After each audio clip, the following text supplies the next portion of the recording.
Bon bah allez, on est reparti pour tout refilmer. Non parce que j'avais déjà filmé ce matin et il n'y avait pas de son. On adore. Bonjour à tous et bienvenue dans cette nouvelle vidéo. Je suis ravie de vous retrouver. Aujourd'hui nous sommes le vendredi 24 juillet. Ça fait à peu près 2 semaines que je n'ai pas posté de vidéo, tout simplement parce que je n'étais pas en état de le faire, pour être honnête avec vous. Et vous pouvez l'entendre, je pense, je galère à parler. J'ai repoussé un petit peu le moment, je l'avoue, de filmer cette vidéo parce que pour moi c'est très compliqué de vous accueillir aujourd'hui sur ma chaîne avec la bouche en canard et le zozotement de Jean-Claude, c'était ça dans Titeuf, je sais plus ce que c'était, mais bon, vous avez la référence, je n'en doute pas. Aujourd'hui, on se retrouve pour faire le point face à la disjonction de mes dents et l'écartement. Je vais donc pour ça vous insérer juste après les plus belles photos que j'ai pu faire pendant cette période-là. Je m'en suis pas mal amusée, je vous avoue, même s'il y a eu des moments pas très faciles entre guillemets, mais je vous les insère, vous pourrez voir du coup chaque jour l'évolution de l'écartement au niveau des dents.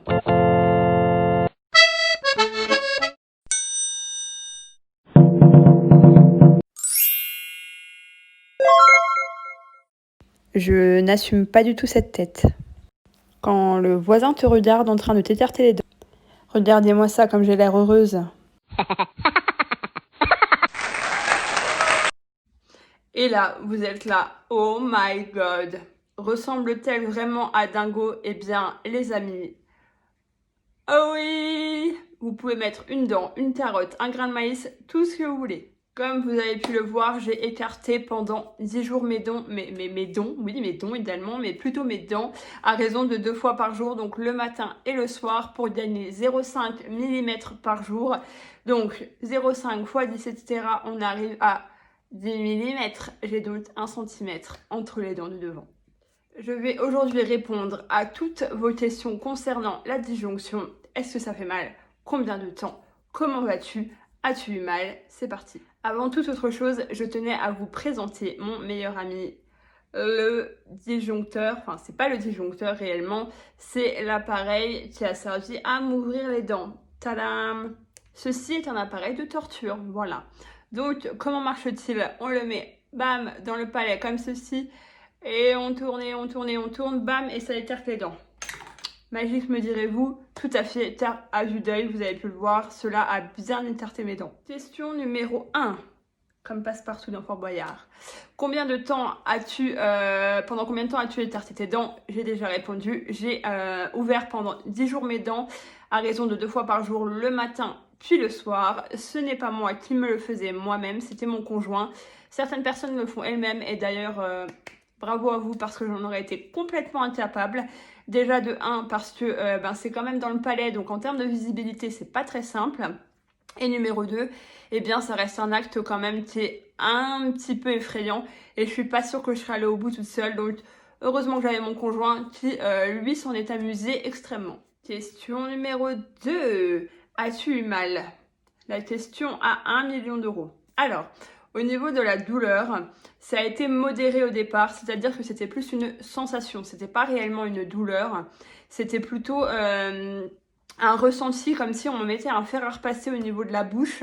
Alors là, vous allez vous rigoler en disant, mais elle dit que ça fait pas mal, mais c'était plus que j'avais l'impression qu'on m'écrasait en fait la mâchoire. Bah forcément, vu qu'on l'allonge, ça fait une sensation un petit peu de tiraillement en fait, tout simplement. Par contre, je dois l'avouer, les derniers jours, alors déjà psychologiquement, quand on arrive au bout, on n'a qu'une hâte, c'est d'arrêter parce que c'est un petit peu contraignant quand même. Et en plus de ça, eh bien, je pense qu'au niveau de l'élasticité de ma mâchoire, on était vraiment arrivé au bout et ça commençait vraiment à devenir douloureux les derniers temps. C'était gérable malgré tout, mais c'est vrai que ça fait comme une tension de manière, tout le temps en fait, répétitive le matin, surtout le matin et la nuit en fait. Après le reste de la journée ça allait, mais c'était quand même une gêne et une petite douleur, j'ai envie de dire, mais ça restait acceptable. La question qui est beaucoup revenue, c'est pourquoi tu fais ça? D'un air, pourquoi tu fais ça? Pourquoi tu t'infliges ça? Je remonte la cassette un petit peu, j'ai la mâchoire qui est bien trop étroite et il n'y a pas 50 solutions pour gagner de la place au niveau de la mâchoire. Il faut écarter, sectionner au centre et écarter les dents de manière manuelle. Voilà, tout simplement. Après, au niveau des disjoncteurs, je crois qu'il en existe 2 sortes. Je ne le savais absolument pas.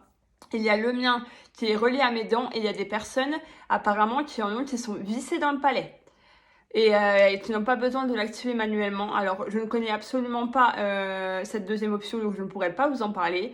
Moi en fait l'intérêt du disjoncteur c'est d'avoir vraiment comme une araignée dans la bouche entre guillemets et avec les pattes en fait ça écarte tout simplement et ce qui me permettait d'écarter eh bien c'était le petit objet que vous avez vu en début de vidéo. Donc voilà pourquoi je fais ça, pour gagner de la place, pour ensuite pouvoir réaligner toutes mes dents.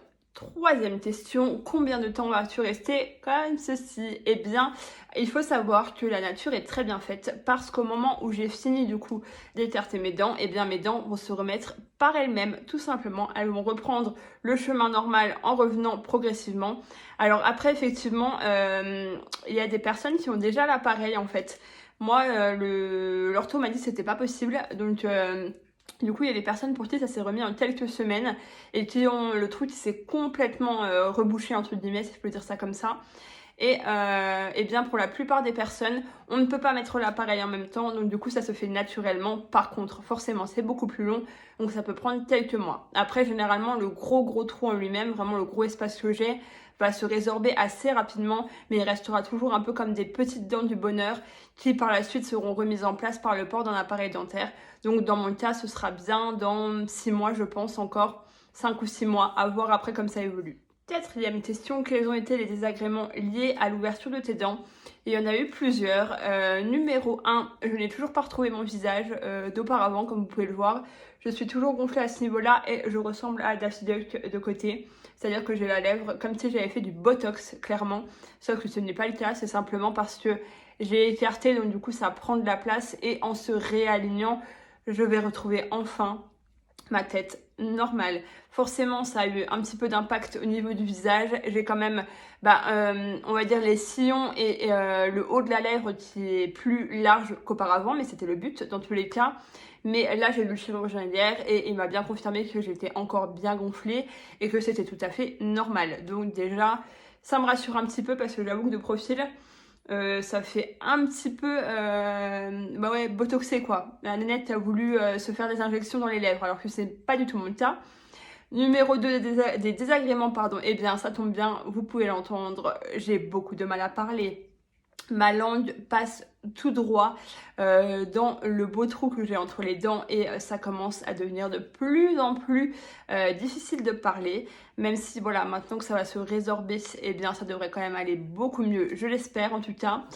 Et dans les autres désagréments, j'ai eu beaucoup de saignements au niveau des gencives, forcément, vu que tout se déplace à l'intérieur, eh bien c'est très sensibilisé, que ce soit les dents ou les gencives.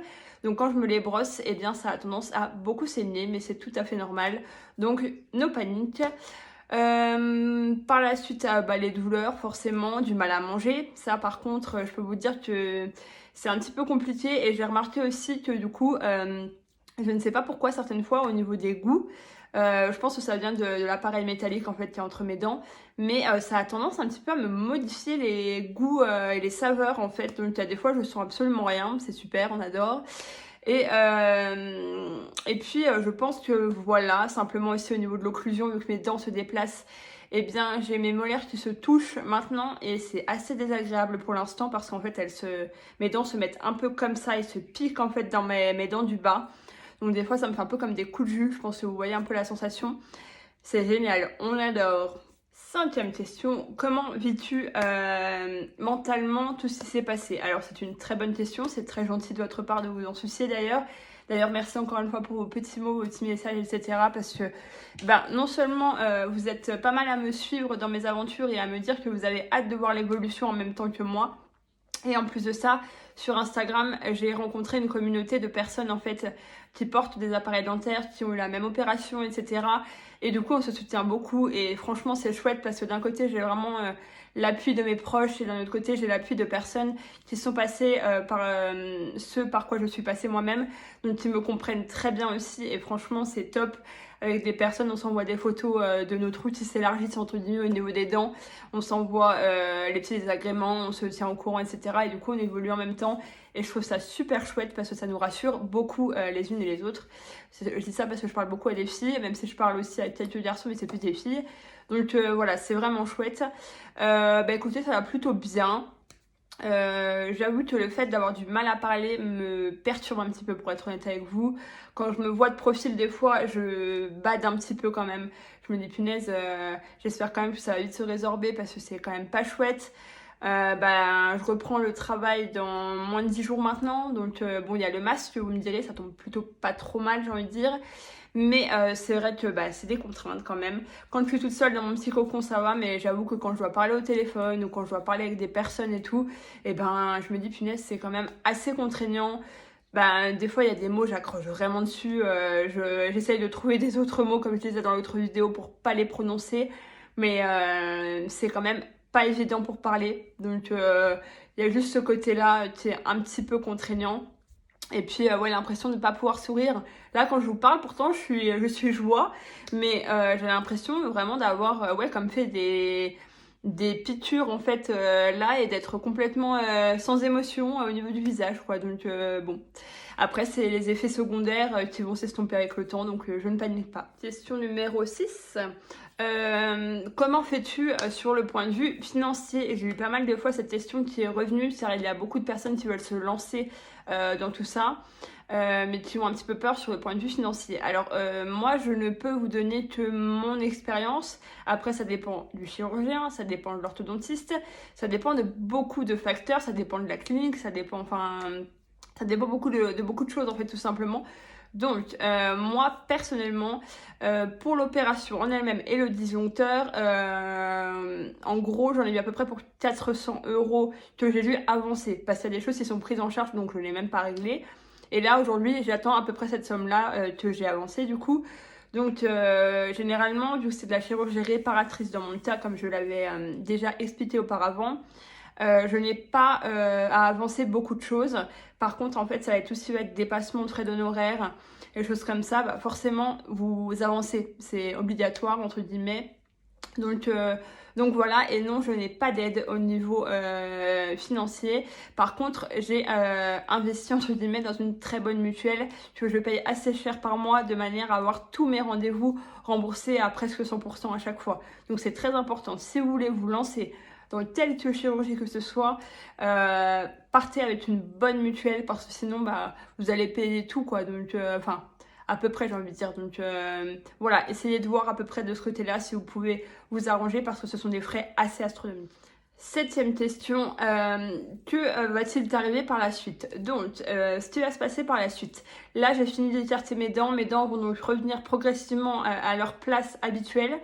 J'ai rendez-vous dans un mois, jour pour jour, avec l'orthodontiste pour commencer à mettre les bagues en bas et également faire un petit peu le point pour voir comment mes dents se sont mises en place. Par contre, je n'ai plus de rendez-vous avec le chirurgien avant la fin de l'année, parce que tout s'est très bien passé. J'ai eu rendez-vous hier, je cicatrise bien, ça se remet bien en place, l'écartement à pile poil la taille qu'il devait avoir, donc c'est top.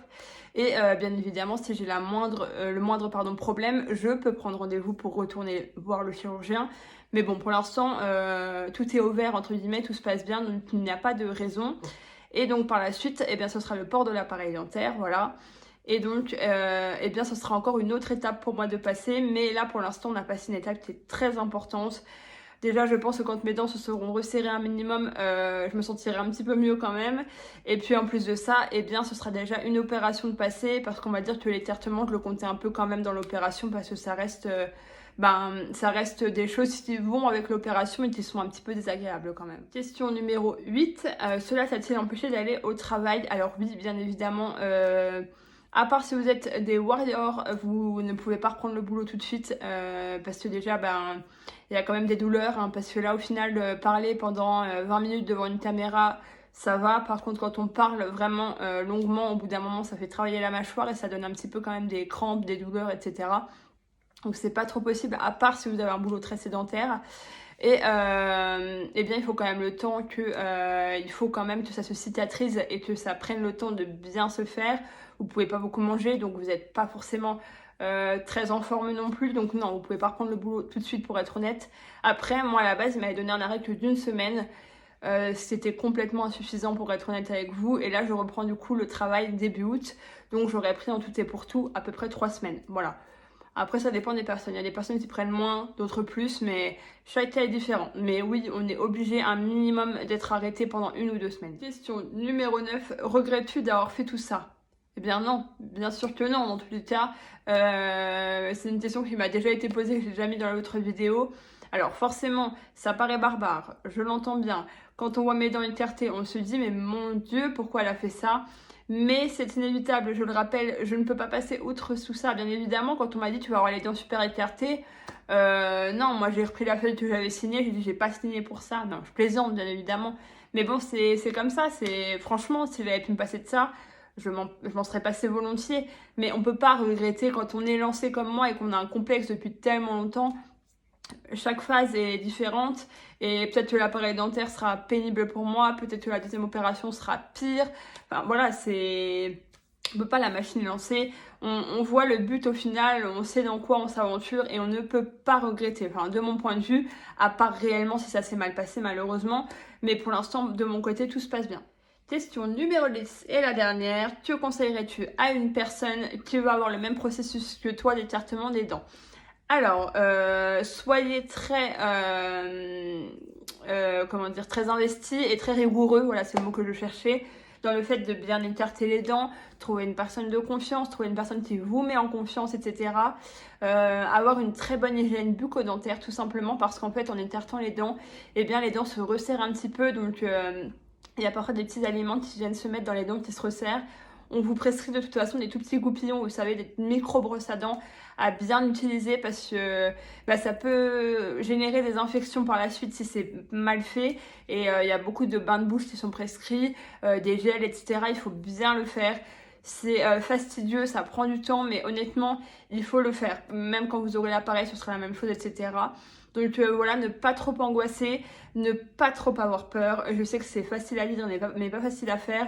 La première fois quand l'ortho m'a mis le premier coup de clé, c'est un peu agressif entre guillemets parce qu'on vous met un appareil dans la bouche et puis on vous écarte les dents. Donc quand je vous le dis comme ça, ça paraît très barbare encore une fois, mais bon, vraiment enlever la chose, rendre la chose légère, se dire que faut en rigoler. Franchement, on n'aura pas 6 fois dans notre vie une tête comme ça. Heureusement, ça ne reste pas comme ça. Enfin, faut relativiser, vraiment relativiser. Moi, j'ai un tempérament où je suis très optimiste, j'aime bien rigoler, etc. Et puis, il n'y a pas le travail, il n'y a pas la pression autour de tout ça, il n'y a que nous à gérer, prendre le temps pour vous, vous dire que c'est une période pas facile, etc. Il faut intégrer tout ça, le visage change, vous avez un énorme trou entre les dents, il faut l'accepter, ce n'est pas grave, ça ne restera pas comme ça, donc voilà. Faut juste un petit peu rendre légère la situation et décomplexer tout ça. Eh bien, nous sommes arrivés au bout des 10 questions qui sont revenues le plus de fois. La prochaine vidéo, sera sur des témoignages et des questions qu'on m'a apportées avec l'autorisation des personnes que j'ai eues. Je vous ferai en fait un topo des questions qui sont le plus revenues, mais sur des questions plus personnelles, des questions de situation, etc. Donc je referai le point autour de tout ça et puis les témoignages de personnes. Donc voilà, en tout cas, merci encore une fois d'avoir suivi mes vidéos. Merci de me suivre dans ma dentaire aventure loufoque entre guillemets. Et merci d'être de plus en plus nombreux et de m'apporter en tout cas tout votre soutien parce que pour moi c'est hyper important. Donc on se retrouve j'espère rapidement dans une prochaine vidéo et prenez soin de vous en attendant. Bye bye.